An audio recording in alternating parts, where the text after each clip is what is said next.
आज जो प्रचलित घटनावली जो परिस्थिति अच्छी तापर मु माननीय मुख्यमंत्री DG ADG SP collector IG समस्त सहित फोन रे कथा है तापर एसपी कलेक्टर आईजी एडीजी ये 4 जन धरिक बसिलु बालेश्वर विधायक जेहेतु विधानसभा अच्छा ऑनलाइन भी कनेक्ट करूँ एम डाकिली ये डाकिलु से कथा से कलेक्टरेट बसिलु बसिक केतोटी विषय आम आलोचना कले प्रथम कथा हूँ जे कौन सी अप्रीतिकर घटना न घटुवा यथेष्ट सतर्कता अवलंबन करवा एवं पेट्रोलिंग को कड़ाकड़ी कर समस्त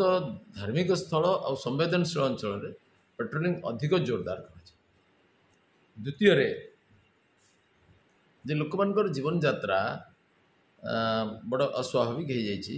मेस्र हॉस्टेल पिला माने खाइबा को पाऊना रेशन पाऊना सकाळु 7टारू 3-4 घंटा कर्फ्यू को कोहल करने सहमति प्रकाश पाइला एवं ताको आज माइक प्रचार करी समस्त जन दिज्व कौन समय कर्फ्यू कोहल हम एवं पुणी कर्फ्यू जिते कड़ाकड़ी हम समय सरवा पूर्व आउ थे माइक अनाउंस। तृतीय है जे आमे समस्ते चाहूँ संप्रदाय निर्विशेष समस्त को न्याय विचार करा जाऊ निरीह लोक दंडित न हूँ किंतु जो माने विभिन्न अपराध में जड़ित अच्छा जो माने हिंसा सृष्टि कर विरुद्ध कठोर कार्यानुष्ठान है कौन सी पक्षपात करा किंतु जो माने निरीह लोक जो संप्रदाय भी हो जो माने धराई आसचंती से माने घटना जदि प्रत्यक्ष संपृक्ति नहीं बा परोक्ष संपृक्ति नहीं ताहले से अनुसंधान करके छाड़ी दिया जाओ तदनुसार पाखापाखि 28 लोक को छड़ा जीवार सिद्धांत। चतुर्थ विषय हूँ जो अत्यावश्यक सामग्री कौटी क्षीर फल आछ एगुड़ को रोक न करा जाओ